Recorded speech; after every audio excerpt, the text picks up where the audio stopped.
and propose different requirements to implement the insatisfaction with the state law. That's pretty much it. Okay. Any questions on that? Any questions for staff before I open the public hearing? So with that, I will open the public hearing. Is there anybody signed up? Is there anyone that wants to address the board on this topic? Hearing none, I will close the public hearing and we'll move on to deliberations by the board and possibly a motion. Commissioner Lyken. So, Mr. Chair, I'd like, at this point in time, I'd like to move approval of ordinance number 1801, matter of amending Chapter 9 of the Lane Code to revise urban growth area recycling regulations. Second. So it's been moved by Commissioner Lyken, seconded by Commissioner Williams. Discussion to the motion. I will note that we did receive a email supporting this change in regulations from the folks at Bring. That's the only communications I've gotten relative to this change is one note of support from an organization, I think, that knows what they're talking about. So that's all I will note. Is there any further discussion of the motion? Seeing and hearing none, all those in favor, please. Oh, this is an ordinance. We need to do roll call. Thank you. Mr. Mokasey, can you call the roll? Commissioner Sorensen? Aye. Commissioner Lyken? Aye. Commissioner Williams? Aye. Commissioner Farr? Aye. Commissioner Bozevich? Aye. Motion passes unanimously. Thank you very much. Commissioners. Thank you, Commissioners. Very quick. So that moves us on to item 12B, the fourth reading and board final review and action of ordinance 1358 in the matter of amending the rural comprehensive plan to redesignate land from agricultural to marginal land and to rezone the land from exclusive farm use to marginal land with site review, adopting supplemental findings to address deficiencies of the county ordinance number PA 1317 as identified in the Land Use Board of Appeals remand, adopting savings and severability clauses, planning file 509 PA 1205208, and we have with us Deanna Wright. So I'll turn it over to you. Good afternoon, Chair and Board of Commissioners. For the record, I am Deanna Wright, staff person for this file. The board did hear arguments during the public hearing in December 2012. The record was held open, and on January 23, 2018, the board met to deliberate on the matter. At deliberations, the board agreed to roll the decision to a fourth reading in order for staff to amend the ordinance and add a condition of approval limiting development to 3 dwellings within the 85-acre subject property, and to add the site review suffix to the ordinance. Staff is before you today to recommend that the submitted ordinance is approved under option 1 in your supplemental memo. This does conclude my staff report at this time. I'm able to answer any questions should the board have any. Thank you. Any questions from the board? Commissioner Sorensen. So, as I recall, the board made a decision and it was then appealed to the Land Use Board of Appeals. And the Land Use Board of Appeals then remanded the decision back to the Board of Commissioners. Is that a fair summary? Yes. Okay. Now, why did the Land Use Board of Appeals remand it back to the Board of Commissioners? In order for the applicant to amend the findings and supplement the record with additional findings to the big game habitat. And was that done? Correct, yes. Yeah. And is there opposition to, now that the applicant has now put that additional information into the record, was there opposition to it, or was there agreement to it? There was originally opposition, and then this a supposed settlement agreement occurred between the opposition and the applicant to reduce the impact to a total of 3 dwellings within the 85-acre property. What was the original? 4 dwellings. Okay. And is that, assuming that we go along with it, is that the end of the matter? Let's hope. What would be the reason it wouldn't be? It's the I may have semantic concerns with the word settlement agreement. I don't think there's been a formal settlement agreement. That looks like there has been concession by the Land Watch folk that the maximum 3 homes, 2 new ones is fine with them, and I don't anticipate them appealing. We haven't heard anything to that effect, but until the 21 days after this board's decision is up, we don't know for sure. Okay. All right, thank you. You're welcome. Any other further questions for staff? Mr. Lyken. Thank you, Mr. Chair. So I'd like to move approval of ordinance 1358. And this is in the matter of amending the rural comprehensive plan to redesignate land from agricultural to marginal land and rezone that land from exclusive farm use, E40, to marginal land, MLSR, with site review. And this is, of course, adopting the supplemental findings to address the deficiencies of County Ordinance number PA 1317, as identified in the Land Use Board of Appeals remand of the county decision. Second. So it's been moved by Commissioner Lyken, seconded by Commissioner Williams. Any discussion to the motion? Mr. Chair. Commissioner Lyken. So, thank you, Mr. Chair. I just want to compliment staff. Thank you. Thank you. This was tough. Yeah. And thank you for really hard work on this between yourself and Andy. Thank you so much for working on, and you're right. I like your comment. We hope so. So, but the fact that there seems to be some concessions and some sort of agreements in place, at least a handshake at this point in time. But I really want to say this was a heavy lift, and I want to compliment you and say thank you very much for the work. Any further discussion? Seeing and hearing none, I'll call for the roll. Commissioner Sorensen? Aye. Commissioner Lyken? Aye. Commissioner Williams? Aye. Commissioner Farr? Aye. Commissioner Bozievich? Aye. Motion passes unanimously. Thank you. So that'll move us on to item C, which is Order 1802-27, and I don't have a number on that one, 2707. Sorry, 2706. I want to make sure I get the right number.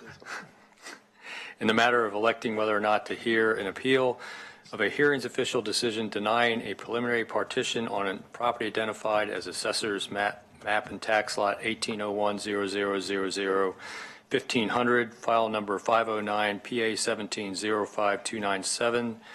And again, we have Deanna Wright. Good afternoon, Chair and Board of Commissioners. In the matter before you currently, the Board is being asked to elect whether or not to conduct an on-the-record hearing for an appeal of a hearings official decision denying a preliminary partition. The subject property is a 48-acre property where the applicant proposes to divide the property into 2 parcels, each to contain an existing dwelling on the property in the F1 forest zone. Division is commonly referred to as a pre-existing dwelling division. In general, the appellant believes the hearings official exceeded his authority and misinterpreted Lane Code, state law, and other applicable law. The central issue in the hearings official appeal proceeding concerned compliance with Lane Code 16.210, Section 9E, which allows a division of a property if at least 2 dwellings existed on the property prior to November 4th, 1993. The hearings official found that the manufactured home is not lawfully placed and reversed the director's approval. There is currently a stick-built dwelling and a manufactured home on the property. Staff believed the manufactured dwelling lawfully existed on the property because subsequent to its placement, several land use and building permits were approved locally, which allowed the manufactured dwelling to be replaced. However, the record shows that the manufactured home was originally placed as a temporary mobile home, but was granted permanent status by a building inspector who had no code authority to do so. Since no code authority was granted, under the then existing zoning, the only way the manufactured home could have achieved permanent status was to obtain a conditional use permit. After research, no conditional use permit was ever obtained or requested. So even though the mobile home received several placement permits thereafter, these administrative permits never changed the legal status of the manufactured home because none of the permits were noticed as land use decisions prior to 1993 deadline. Therefore, based on the hearings official justification, staff agrees with his interpretation and conclusion on the manufactured home. Because of this conclusion, there is no option to approve the pre-existing dwelling division. Lane Code, Chapter 14.600, subsection 3, establishes the procedures and criteria applicable to the board's decision to hear or not hear the appeal on the record. The director does not find that the criteria to elect to hear apply, and neither has the director or hearings official recommended review by the board. Therefore, for these reasons, the planning director recommends motion option 1 as described in the memorandum, and the board elect to not conduct an on-the-record hearing for the appeal, and that the board adopt the hearing's official decision and remain silent on interpretations of ORS 215.780 made by the hearings official in the decision. We recommended remain silent because, as a matter of state law, LUBA would normally have the authority to rule on state law matters. If it gets appealed, then we presume LUBA would rule on those interpretations. This does include my presentation. I can address any questions that the board may have on this matter. Excuse me. Thank you. Questions for staff? And is this one where we're past the 150 Yes. days anyway? It is. So the electing to hear is really a moot point. Correct. Quick question, option 1 also affirms that hearings officials' interpretations of county code, correct? Yes. So what exactly, how much of this decision was based on the ORS versus the county code, that we're affirming his decision on? Is it the legality of the actual original permanent manufactured dwelling decision was done not correctly under county code? So is that part of the interpretation that Yes. okay, which seemed pretty straightforward reading the full report, that he's accurate probably in that interpretation. So going with option 1 sounds like we're affirming that portion, but as far as any state law or any legal precedent set by the courts, we're remaining silent there. So any other questions for staff?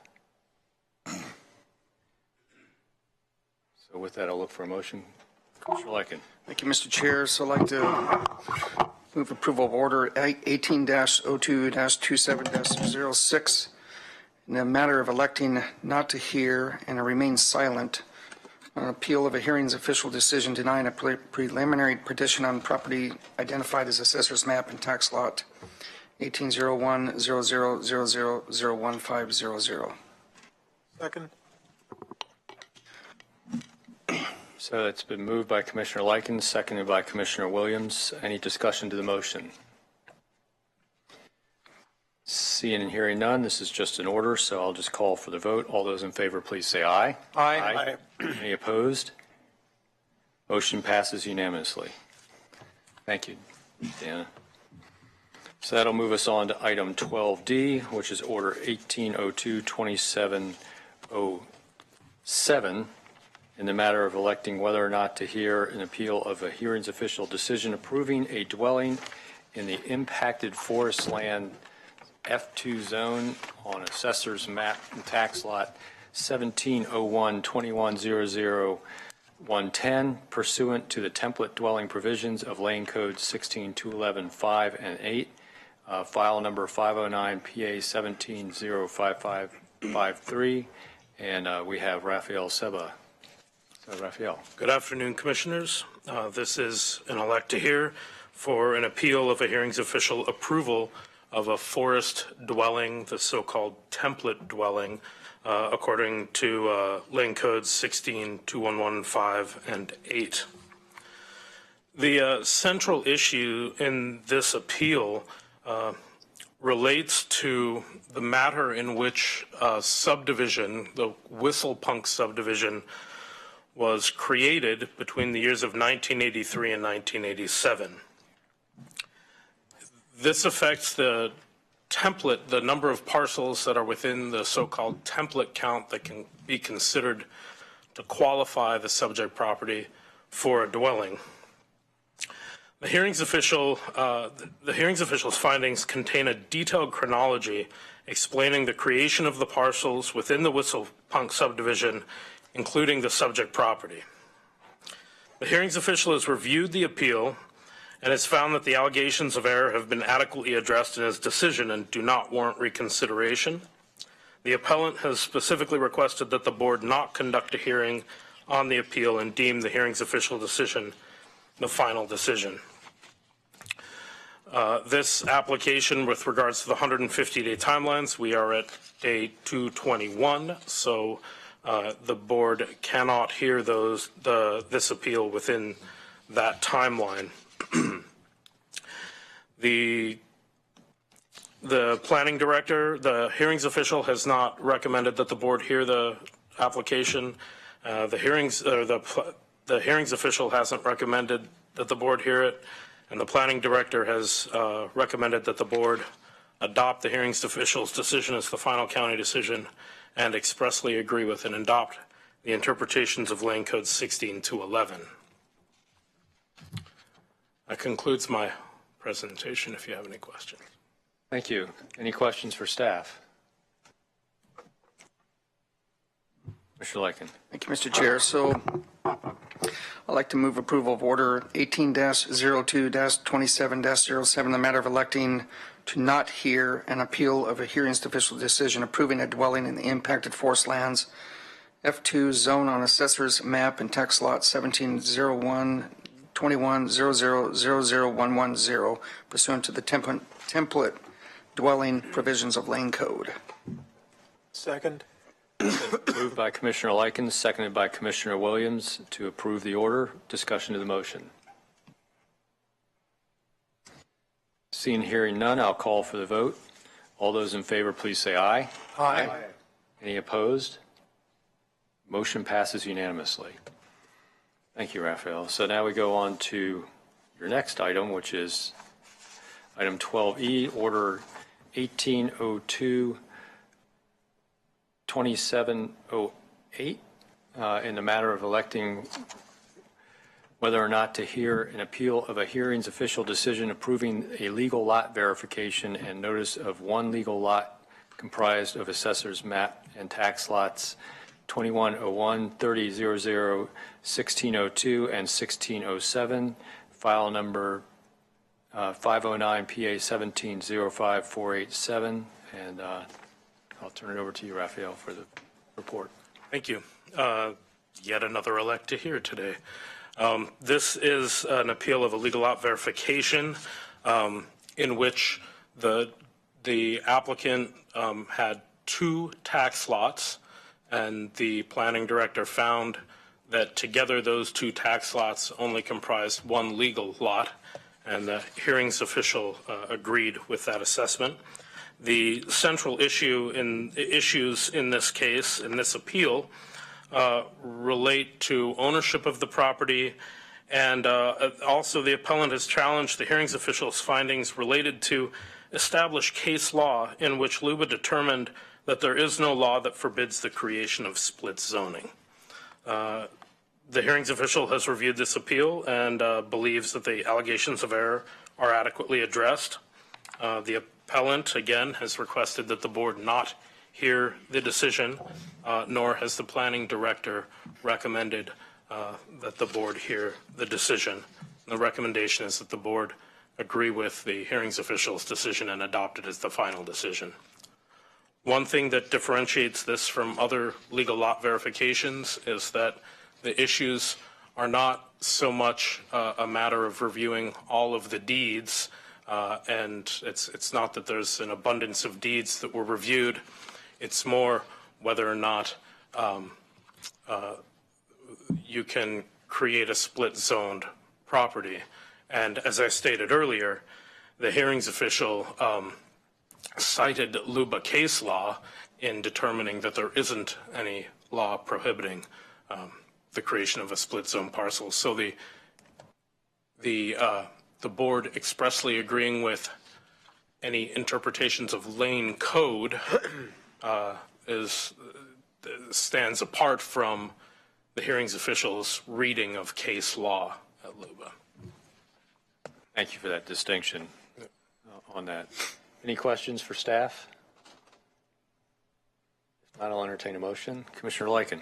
Thank you, Mr. Chair. So I'd like to move approval of Order 1802-2708 in the matter of electing not to hear an appeal of a hearing's official decision approving a legal lot verification and notice for one legal lot comprised of assessor's map, tax lots 2101, 30, 00, 01602, and 01607. Second. Been moved by Commissioner Lykin, seconded by Commissioner Williams. Any discussion to the motion? Seeing and hearing none, I'll call for the vote. All those in favor, please say aye. Aye. Any opposed? Motion passes unanimously. Thank you. Which moves us on to item 12F, which is a first reading and setting the second reading and public hearing for ordinance number 1802 in the matter of amending chapters 10, 13, 14, and 16 to amend and update references in Lane Code chapters 10, 13, and 16 and adopt severability clause, and looking to set that second reading and public hearing for March 13th at 1:30 time certain. So I will turn this over to Amber. Yes, thank you, Chair. Good afternoon, Commissioners. As you are aware, as part of the code modernization project, staff have been working on modernization of Lane Code Chapter 14, which is our submittal and it provides our submittal and processing requirements for land use applications and appeals. Today, staff requests that the board conduct a first reading on Ordinance 1802 and set the second reading and public hearing for March 13th, 2018 at time certain 1:30 p.m. Here in Harris Hall. Staff look forward to returning at that time to provide a full staff report, an overview of the proposed draft, and major changes that are proposed. Any questions for staff? The one thing I'm hearing back, at least from the Planning Commission hearing, is a division of what was pure modernization based on matching up with state law versus what was suggested by the consultant who was assisting us in the modernization, that was discretionary, and understanding the discretionary changes separate from the mandated changes in state law. That'll be helpful for the board as we talk about decision making. And Sorry, Chair, Board, Commissioners, I'll just jump in because I was at the Planning Commission meeting when that issue was discussed, and that the feedback that we've heard on that front is specific to the Chapter 16 code amendments for the farm and forest land zones, and I don't believe we've heard similar comments like that related to the Chapter 14 updates. Maybe maybe I'm confusing the two here. It's all part of the same project that we're up to, so there's a lot of things in the works. there are some Lane Code Chapter 16 amendments as part of this package. However, those are just limited to references to Chapter 14. Great. You should note there are some policy decisions being made or not made in the Chapter 14 updates that we can talk about as well. It's not just housekeeping stuff. Yeah, great. Looking forward to that more extended discussion. So any other questions for staff? If not, I will entertain a motion for the first reading. Commissioner Lykin. Thank you, Mr. Chair. So I'd like to move approval of the first reading and setting the second reading and public hearing on ordinance number 1802. And this is to be from March 13th, 2018, 1:30. You want a time certain on that? Yes, please. Okay, time certain. And, all right. Second. So it's been moved by Commissioner Lykin, seconded by Commissioner Williams. Any discussion to the motion? Seeing and hearing none, I'll call for the vote. All those in favor, please say aye. Aye. Any opposed? Motion passes unanimously. Thank you. Thank you. Which brings us down to item 12G, which is a discussion item to give direction on fee and lane code changes related to elect not to hear appeals process. And we have Lydia here, and it looks like we're going to get some help too. So I'll turn it over to Lydia. Thank you, Chair. Good afternoon, Commissioners. As stated, we are here. This is the third time we're here to discuss the appeals, really the process that we've been using for appeals and the fees that are associated with that. So as was demonstrated this afternoon quite well, where you just received, I think it was 4 elect not to hear, and I think the LUBA remand was probably also processed that way. We have had a spike in appeals over the past couple of years, and we've provided some data regarding that spike, and specifically with regards to this elect not to hear. So what we covered in the cover memo is the board had asked us to return with some data about what happens to those decisions once they go from the board choosing not to hear them and they go straight to LUBA in that instance. I've updated the numbers from what was provided in the packet. We actually received another decision that was affirmed yesterday. So in about the last 13 months, we've had now 12 decisions that have been heard by LUBA. 6 of them were affirmed. 2 of them were withdrawn at the appellant's request. 2 of them were remanded, and 3 were remanded, and then there were 2 that were reversed. And I named the cases in the staff report. I don't know if it's in the board's interest if you want to have some information about what the actual dispensation was, but if you want us to talk about that, Kira and I can cover that. You know, what the real issue for the division and for people who have brought this before the board is that these elect not to hear appeals are the second appeal that are heard at the county. State law mandates that the first appeal be capped at a $250 appeal fee. There is no such cap for the second appeal. Other counties, other cities have generally much higher fees for those appeals because most of us try to do some cost recovery. In about 2008, the board made a decision to lower the previous elect not to hear appeal fee from about $2,000 to $250. And that's really the challenge of the issue here is we are not trying to discourage anybody from appealing applications. You know, we try to work with applicants and appellants before we get to the appeals process. Sometimes we're able to do that, sometimes we're not. But regardless, the staff cost to come before the board, prepare an application, prepare findings, and come before you significantly exceeds $250. And so the question that has been posed to us and actually to the board and then back to us is, you know, to what extent do we want to, continue, the word has been used, to subsidize the appeal fees. And so in the staff report, we made 3 recommendations. The third being, I'll just go backwards for fun. The third being that we don't make any changes, that we continue with our current process, which is we come before you, we keep that fee artificially low. The second 2 options kind of have a combination approach. When the board made the decision to change the fee, to reduce it to $250, part of the assumption at that time was that these would come before the board on a consent calendar, and that does save a little bit of staff time. It saves us from driving down Delta Highway. Usually we bring a couple of us so we'll be able to, answer your questions. So the other 2 options recommend that the board go back to that approach, that we would still provide findings, but that it would be heard on consent, and that you would, as you do, review the consent calendar items. There's always the option for the board to pull something from consent, and then we would come before you. That usually happens a week prior. But that would reduce the fees, the cost of processing the application. And then the question is, do you want to change the fees associated with processing them? Certainly if we receive direction to change those fees, we'll do a little bit of public outreach. I know there's some groups that are specifically interested in this, and we bring that feedback back to you. We would also bring, of course, any fee changes through the Finance and Audit Committee. So the 2 recommendations are either changing the fee to $950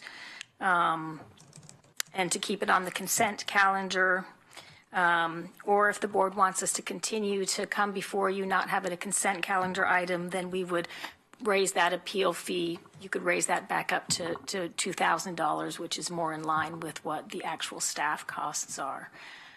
So that was kind of a very quick overview. I don't know if Keir has anything to add. I just add one point to clarify regarding option one. If these appeals were to go onto the consent calendar, we've been working with county council on an option for the board to retain deference on decisions that are made where the board is construing or interpreting lane code. That's one of the concerns about having these pass right through the county and go directly to LUBA, that we would potentially lose that deference. But if there can be some discussion of the merits of the interpretation in the board report that comes before the board, and that can be approved or ratified through an order as part of the consent calendar, then our understanding is that the commissioners could retain deference on those matters. So, questions or staff and discussion? Commissioner Lykin. Thank you, Mr. Chair. So, Lydia, the question I have is how does Lane County compare to other counties? Do you have information on that? Yeah, we did previously do some outreach to the other planning directors, and we are the only county that we could find that has a fee that is this low. The other fees are, like I said, they're around $2,000. In some cases, $4,000 or $5,000. So we are unique in that way. And then the appeal of a director's decision, is there any comparison to other counties on the number of appeals? Would you have that by any chance? Or I'm not suggesting all 35 counties, but say counties that are somewhat similar to Lane. Well, I think when we pulled those numbers before, we did do, again, some outreach to the other planning departments. And in my recollection, we're right up there, as it were. So I would say we have a larger than usual number of appeals. I think we have to keep in mind that compared with some of the smaller counties or counties that don't have the same development pressure, I mean, that's certainly part of the issue here. But yes, the number of appeals in Lane County, I think, is unusually high. I don't know if legal counsel has thoughts. I don't have any empirical data. I have my sense from being around the land use world and appeals for a while and working at a few different counties and talking with other county attorneys. As you're aware, most of the appeals we get come via Landwatch Lane County. The sort of percentage of appeals that happen in other counties seems to depend on how active the watchdog groups are there. And Landwatch Lane County is very active, and hence I think we have a greater proportion of appeals in other counties than most of the other counties, I think. There are some other ones that are very active. Deschutes County, I know, has a very active Landwatch group, so that's part of the issue going on. Well, and I just, my opinion, I don't think anybody should be surprised by the amount that we have. I mean, honestly, I feel the pressures are there to look at development outside of the cities. I mean, if you think about it, I was in my second term as mayor. I love to bring this up. My second term as mayor when we split the urban growth boundary. House Bill 3337, that vote was in 2007. Envision Eugene was just adopted 1 decade later. And so you have the pressures of trying to, you have these comprehensive plans, these plans being developed by cities, and the pressures are, well, people still want to move here. They want to live here. They want to buy land here. Where are they going to build? And so then you get the pressures put on counties. Then all of a sudden the NIMBYs, lack of a better word, come in. And so I think the pressures are there. I think that's unfortunate.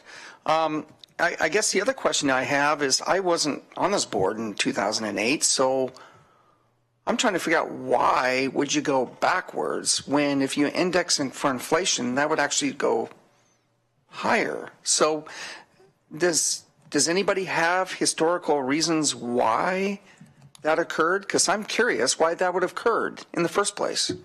Well, there was a different composition on the board at that time, and I wasn't here at the county in 2008 either. I was in another city. Yeah. But my understanding is there actually was some pressure from the land use watchdog group to reduce the cost of filing appeals. Is that correct? My recollection as well. That's correct. I mean, Steve Voorhees was primarily engaged, but I sort of sat with him through most of those meetings where we talked about this. And that was, I mean, it was an understood point that lowering the fees would enable more appeals and easier and cheaper appeals. It wasn't going to be pure cost recovery anymore, but I think it was seen by the board at the time as a reasonable means to ensure accuracy of decisions in the county. And that's really the push and pull here. Is it a cost recovery thing? Is there a big need to have this sort of watchdog over looking at? So. Well, first blush, and I'll look forward to discussion. So I support the idea of consent calendar. I think that actually makes sense because that relieves pressure from you, Lydia, and your staff to come over here and take away from the work you're doing there. So, I mean, I would support that. And you're right. If the board wishes to pull something off that can be done and then notify you, and then you can be here for staff presentation. But I think that's a first blush. That's actually a step. But what I would be interested in is bringing forth, so we have it before us, on how much other counties, especially like counties, what their fee schedule is. And I think there's one thing that I believe in, and that's been pretty consistent. And, I felt that way for as long as I've been in office. And so I think consistency would be very helpful, and especially with those counties that are around us. I mean, as we mentioned earlier during our strategic planning conversation, I mean, when we talk about regional economic development, it's not just Lane County. I think of regional economic development as Lane, Lynn, Benton, potentially Douglas, but these three counties in particular. And at the same time, when it makes sense that there's some consistency going on between counties that are just separated by, you're just either on I-5 or you're just separated just like that. And so that's my thoughts right now. Look forward to the discussion. So thank you for the presentation and the information. One note, just so you'll have context when you see whatever numbers are, is most counties, I think, do it the way Lane County is in terms of the appeals, that being that the final word comes to the Board of Commissioners. There are a number of big counties, Clackamas and Washington, who don't go through the board at all for their appeals. They stop at the HO. We kicked that around a little bit. Staff generally felt that when you do that, you don't end up with the possibility of getting deference at LUBA, because it's not the enactors of the code interpreting the code, it's the hearings official. And so there's no built-in deference to that decision. That was felt to be worthwhile to maintain, that you can't do that when the HO makes the final decision. So the numbers may, in terms of how many appeals and what they cost, may be affected by the local procedures those counties have. Well, I was sure Sherman County thinks Lane County is a big county. So I think we fall into that. We're not that far behind Clackamas County as far as population is concerned. So I would say we would classify as a big county, and with Marion right behind us. So thank you, Mr. Chair. Thank you. Just a question about pressure to develop. You say that other counties don't have the same pressure to develop that Lane County has. Are we talking about the big giant counties with no people east of the Cascades? Well, in part, certainly, but if you, I think the pressure to develop comes around urbanized areas. So the Eugene Springfield area has pressure to develop. Portland area obviously has pressure to develop. Albany, and the pressure comes from people moving into the area, or let's say Willamette High School graduated 338 students last year, and if they don't want to live with their mom and dad, a little bit of pressure to develop there too, I think. Right, and then like you mentioned, in those eastern counties, you don't have the same concentration of population. Because inside of Eugene, we have Willamette, Sheldon, North, South, Marist, all graduating, probably an average of 300. Every one of those people wants someplace to live, needs someplace to live, and most of their parents would like for them to stay home. So there will be pressure to develop, and it's really incumbent on us to make sure, as in our stated goal 1A, that we need to make certain that we're able to develop housing. So just a off-the-cuff statement regarding something that we don't necessarily pay full attention to. Thank you. Thank you. Well, I have a couple comments. At first, I was a little bit concerned about going to consent calendar for, the recent discussions we've had about, is it code interpretation? Is it state law? What are we affirming? How deep does it go that we're affirming a decision that we haven't had the ability on some of these more complex ones to actually be as in depth as the hearings official was. And so, but we can always pull stuff from consent calendar if we have those kind of questions. I don't think I would have pulled anything from today. And all of them were 5-0 votes. So they could have all three been on the consent calendar, the elect to hears. I do feel that we've artificially lowered this fee to the point where I think it's we're supplementing whoever, whether it's the appellant or the applicant that's coming back on it. We had one today that was an elect not to hear. That it's actually the applicant asking for us not to hear. So it's not always the appellant. It's not about the appellant's access to appeals. So I think the $950 seems a reasonable amount, but it's still not full cost recovery. You've noticed that in here, so we're still doing some subsidizing, but at least we're not subsidizing 3/4. More than 3/4 of the cost. We're only subsidizing, 15-20%. So, so I really support the option one and referring this to the Finance and Audit Committee to look at it and then give a final recommendation to the board as the next step. So that's my input. Commissioner Sorensen. I'll just raise a bit of a procedural issue with this, and that is that this was put on our agenda as a discussion item, and then the written materials seem to morph it into, we want a decision from the board about what to do about this, and I kind of focused maybe on the words discussion, direction on fee and lane code changes related to elect not to hear appeals process. So I'm cutting the focus on the discussion rather than the direction. But I get it that you are looking for direction.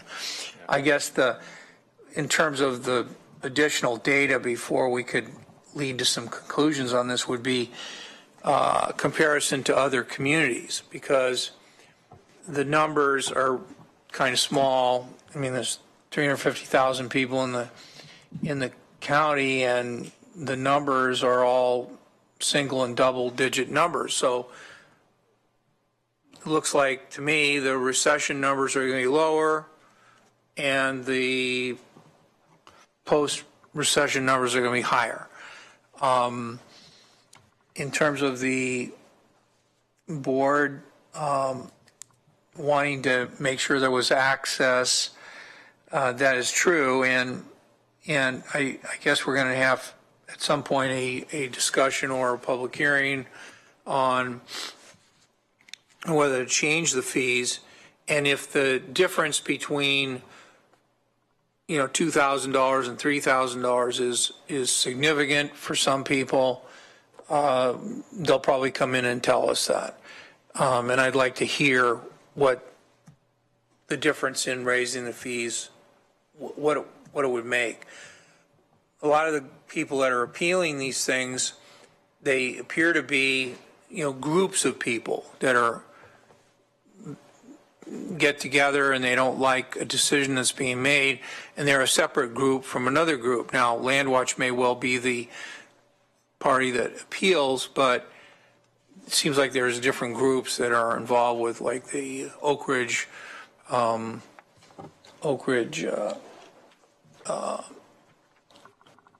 quarry, as opposed to some venue, some wedding venue out in the Coast Range. So it seems like there's different groups of people that may be affected by this, and maybe they don't know they'll be affected by it until they want to appeal, and that's another problem in trying to figure out whether but to get rid of superfluous appeals or appeals that don't have merit, keep in mind, we did lose a couple of these, and that is an important point, that citizens have done a good thing by helping to straighten out the procedures that we're using, and I don't see that represented here. So I'll just say, I don't know if anybody else agrees with me on that, but I'll just say that's my perspective, that we don't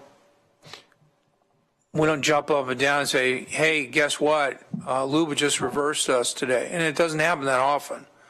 But I do think the public does a service for us and for the process to, when they win these things. And we don't seem to have any way of thanking them, or in fact, it's just the opposite, I would say. There's like, well, you're clogging up the system by appealing too much.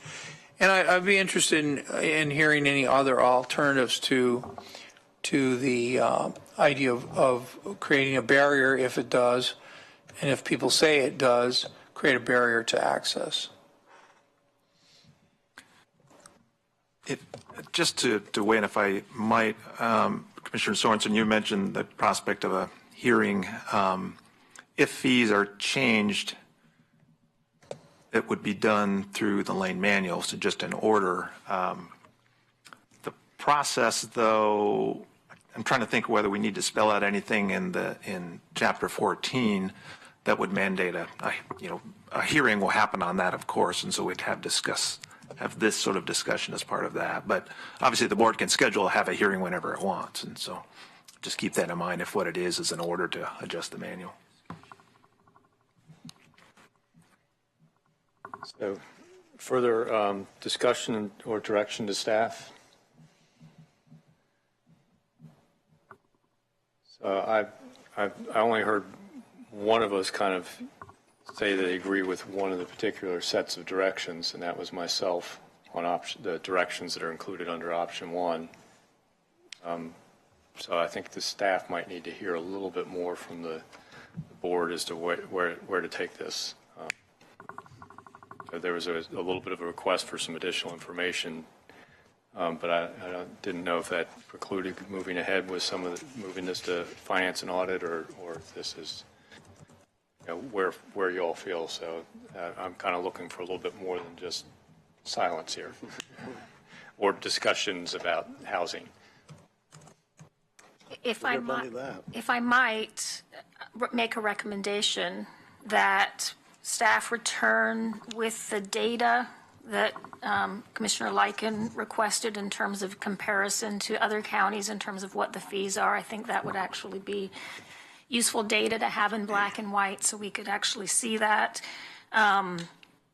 We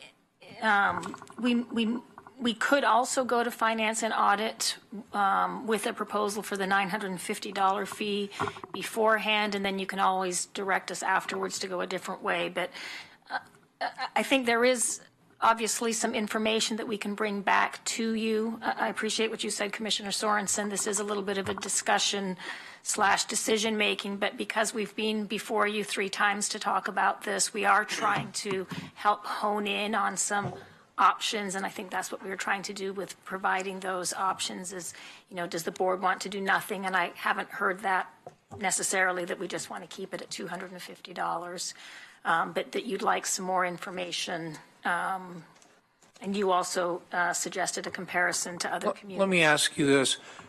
Do you need more money to process these? Is that what's going on here?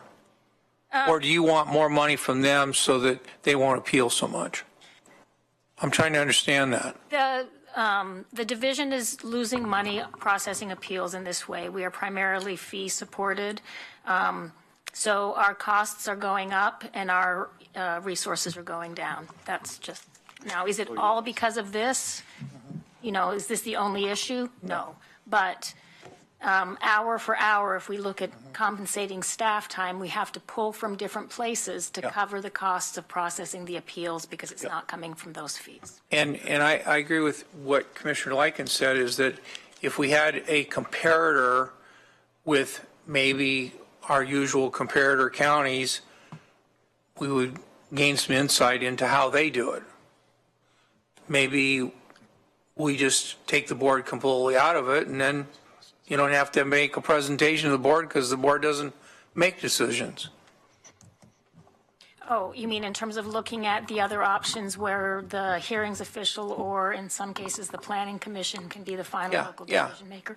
Yeah. We can provide that. I think that, as legal counsel mentioned, may sort of, there may be a correlation between what the fees are and what the internal processes are for finalizing the decision, the local decision. Yeah, I think to follow up on that, the initial fee within the county is going to be limited at $250. And so if you only have, did I say appeals, what I meant, appeal fee.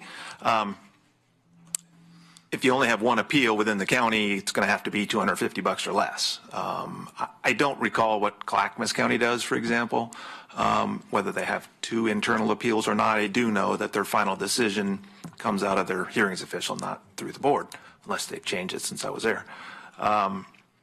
We talked about that. It does have, lower barriers to entry, as Commissioner Sorensen mentioned. It does give up some strategic advantages in terms of control of the board over how its code is interpreted. Well, we wouldn't give up the way that we write the code. Certainly. And I would think that one of the learning points that should be made here is that, and I believe Commissioner Bozovich has spoken about this, is, putting us in the role of being the lawmaker and writing the code, and then discovering halfway through a land use hearing where we're not in our law-making mode, but we're in our law-applying mode, that, gee, maybe that land use code isn't exactly what we would like it to be. The board in the past has used the interpretation of the code as the way to try to modify the code. And I think it'd just be a lot simpler if we just really put our focus on our law-making function and looking at the code and amending the code and holding hearings on changing the code, rather than trying to do that in the middle of our rule applying, because we're primarily policy makers up here. We're primarily rule makers, not rule appliers. That's what hearings officials are for, in my judgment. And to say to people that are campaigning for public office, gee, I think our land use laws should be strengthened. Gee, I think there should be more flexibility in our land use laws, to me is valid, because then they're going to become decision makers about what that code should say. But to put the elected official in the role of judge, it seems really almost immoral to say, I'm going to be independent, but I just campaigned for public office and got elected because I had a perspective. To me, why don't we just, and I think that's the reason some of these other counties and cities have done this, is, hey, they want to take their elected officials and put their emphasis on what their code should look like, not spend this excessive amount of time that we spend on law applying. That's a judicial function. We should appoint somebody bright and fair who doesn't have to campaign for elective office and can make the decision based upon the code and the facts in front of them. That would really save a lot of money, it seems to me. And it would help us get our code straightened out faster. Because the people that lose those cases, they'll come to us and say, we want the code changed. I think that's clearly a policy decision for the board, yes. Thank you, Mr. Chair. A couple of questions. One, whatever the code is, we'll always be in the position of interpreting it at some level, no matter how the code is written. So there's no argument saying that we will never be interpreting code. And when people campaign, just tell the truth. And if you want to propose something, make sure it's something that's legal to propose when you're campaigning. If not, face the music. I'm looking at some numbers here.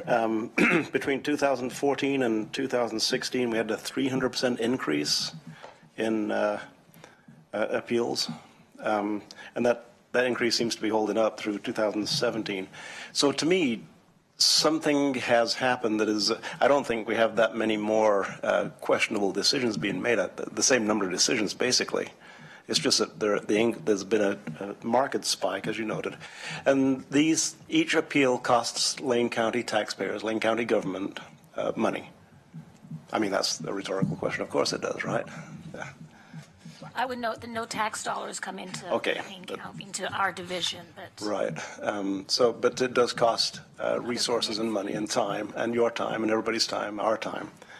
Consequently, it would seem to me that we need to do something to make certain that we're somehow getting that in some form of check, so that the number of successful appeals we have versus the number of unsuccessful appeals, that the ratio remains fairly close. And Commissioner Sorensen points out that we've had a couple of successful appeals over the last few years. I'm not going to ask you how many, but I don't think it's very, very many in compared to the number of appeals that we have. Consequently, we're spending more resources than we were, maybe 3 times more resources than we were 2 years ago. And we'll spend more, about the same amount next year or more. So Mr. Chair, I'm with you on option 1. I think as far as the decision making, this is labeled as discussion, but it also says that direction, you're asking for direction. And that's what these options are, directions, not decisions, just directions for you-all. So I'm in favor of option 1, direct staff to establish a revised appeal review procedure to be codified as a component of Lane County Chapter 14 code updates. Okay, I'm with you on that one, Commissioner Bozich. As am I. Commissioner Williams, you want to address the mic so we can hear that? Well, there are a couple things that appeal to me. One, comps are good. I think those are important. Get a sense of where we're at. I like the idea about the consent agenda as well, for reasons stated previous. So with that, thank you.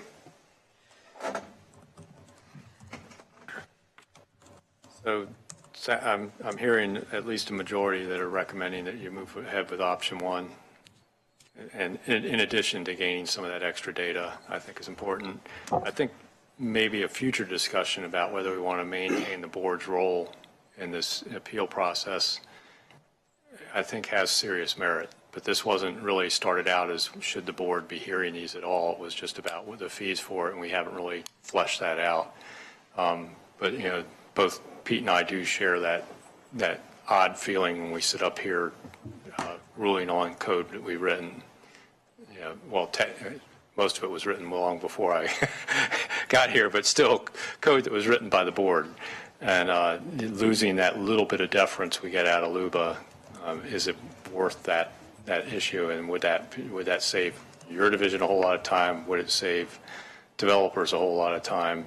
Because like today, we had 2 out of 3 of our appeals were actually the applicant appealing a denial or a decision they didn't like, the case where they wanted 2 lots and they only got 1 legal lot. So that's really, it's not always about access for watchdog groups.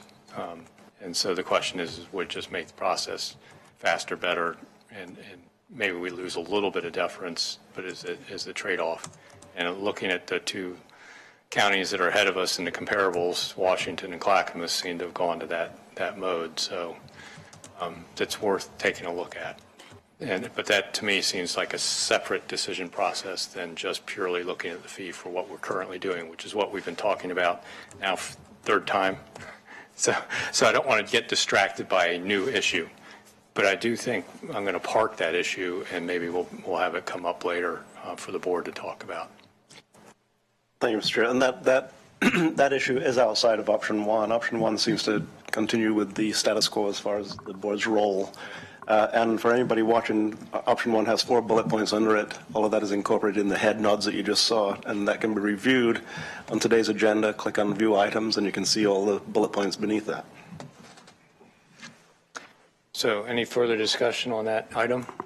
Do you feel you have clear direction now? Yeah, we'll take it to Finance and Audit, and then we'll come back before you. And as Mr. Clark noted, this will also require change to Chapter 14, which fortuitously we are in the middle of doing, so we can have that discussion as part of the public hearing as well. Great. And I suspect that may require at this point for us to push out an extra hearing on that, but that would probably happen anyway, I suspect. So. Thank They you seem very to much. take twice, yeah. Thank you very much.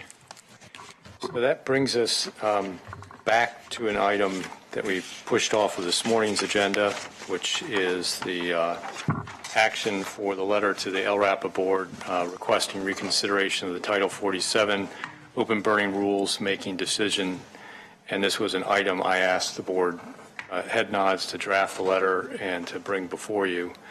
And we did get a little bit of public comment from one of the LRAPA board members, and I appreciate his suggestion to not have the wording he asked for, which was to remove the reference to ignoring our input. I can't quite do that because it wasn't necessarily the LRAPA board that ignored our input as much as it was how staff presented the decision choice to the board. When Springfield provided input, they did not offer options that were outside of what Springfield's input was to the board. They basically closed the door on changes inside for open burning inside the Springfield UGB because that was the recommendation from the Springfield City Council. Whereas we made some draft recommendation, and what they got presented was our recommendation and 4 others. That's not similar treatment, which was part of what I was concerned about was that and on top of that, technically Springfield doesn't have jurisdiction of their UGB for open burning. Lane County does. So I know we had some input about that, but I think I did run the draft of this letter by multiple people. It's been passed legal counsel. Devin's looked it over, trying to make sure it's not inflammatory or anything. We're just asking for reconsideration of the decision so we can, particularly the fact that less than a majority of the board approved that decision. They had absentees that day, and it was, even though it was a majority of those present, it was a minority of the total board. So it'd be great to have it reconsidered and looked at and maybe heard by the entire board or decided on by the entire board. So that's my request, is to get a motion and an approval to send this letter on behalf of the board. Commissioner Farr. Sure, I'm in support of this for the 2 reasons you just stated. One, it's a request for reconsideration, and the second is that it was not a majority of the board that was present for the decision that was made. So it seems reasonable, seems a well-worded letter, and I'm ready to vote yes on that. I'm just going to speak up and say that my understanding is the reason that the LRAPA board passed it was to try to protect the air quality in the Eugene, Springfield area. And I don't think we need to send them letters about that, but obviously you do. So I think we should have a vote on sending the letter. Yeah, and we'll need one. So, Commissioner Williams.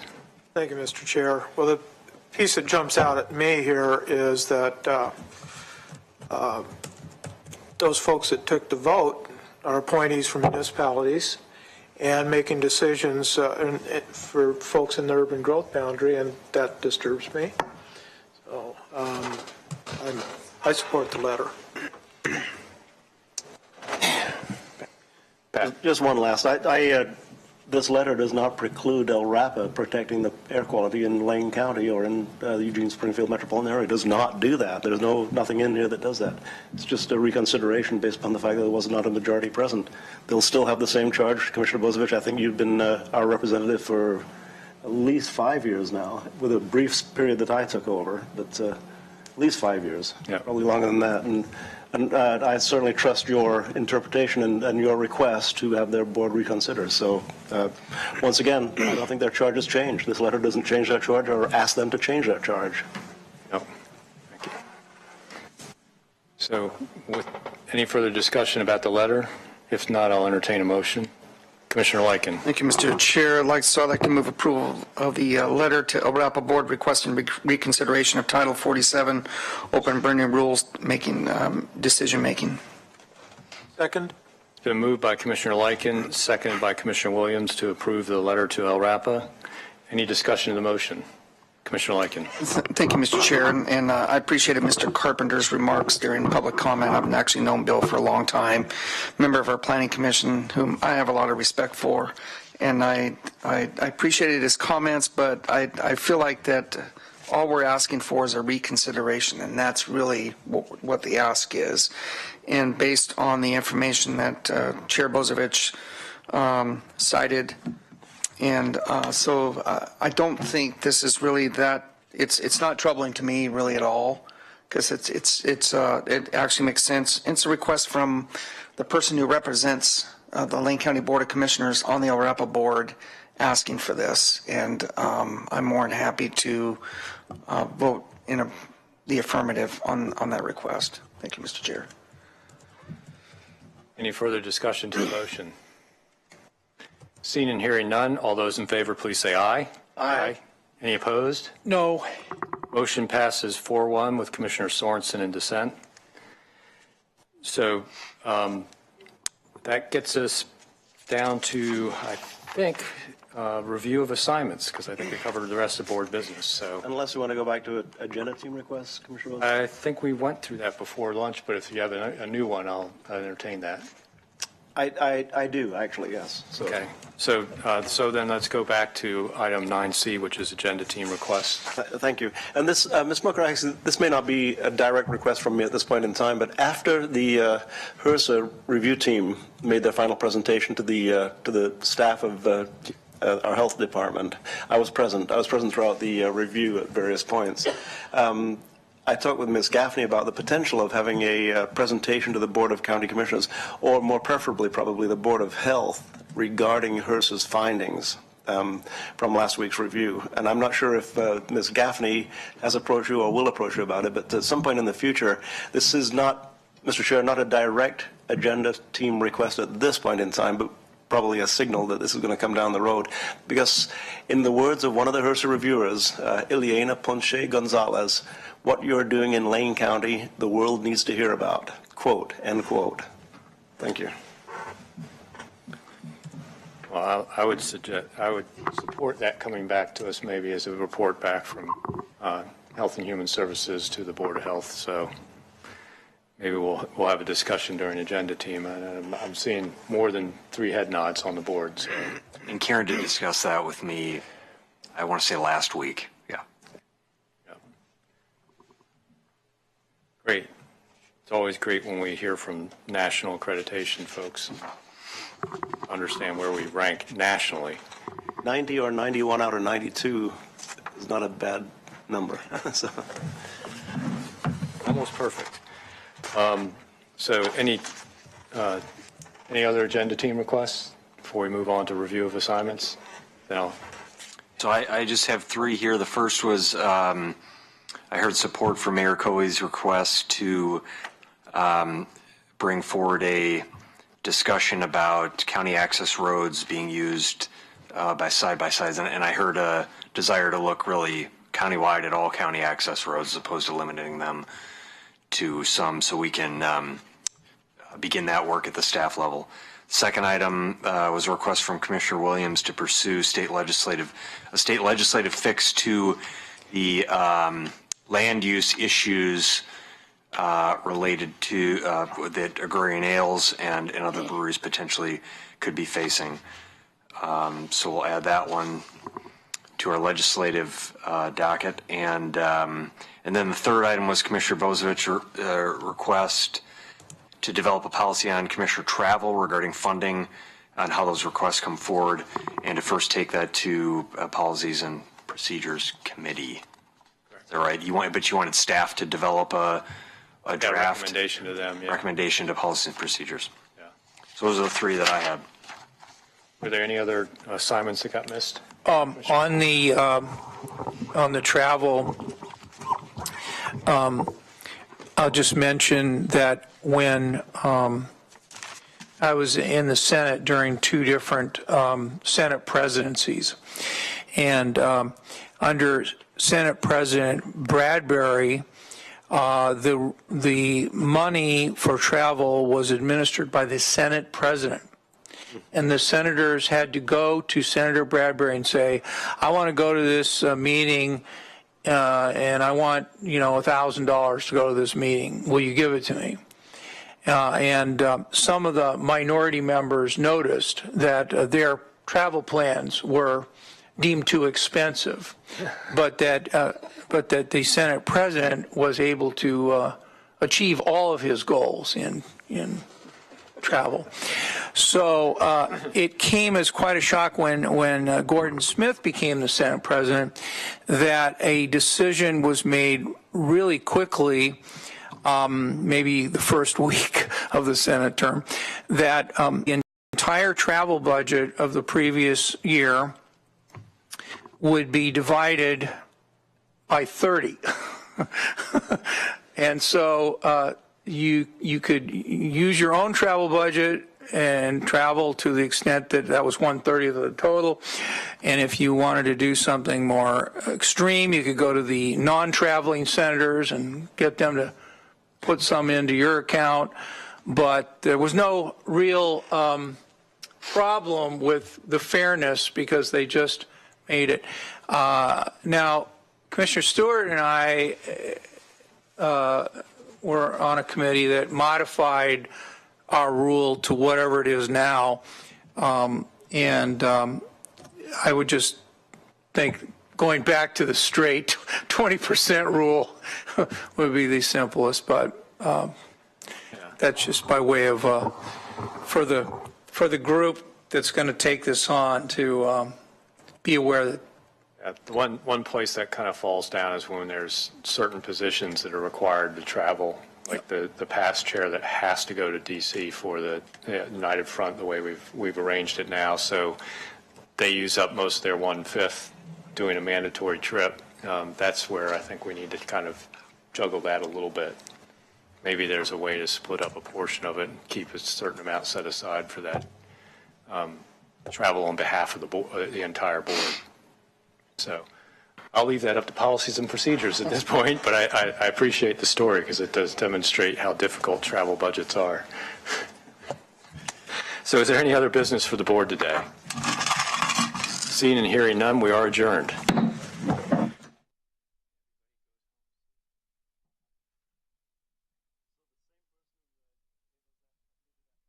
Give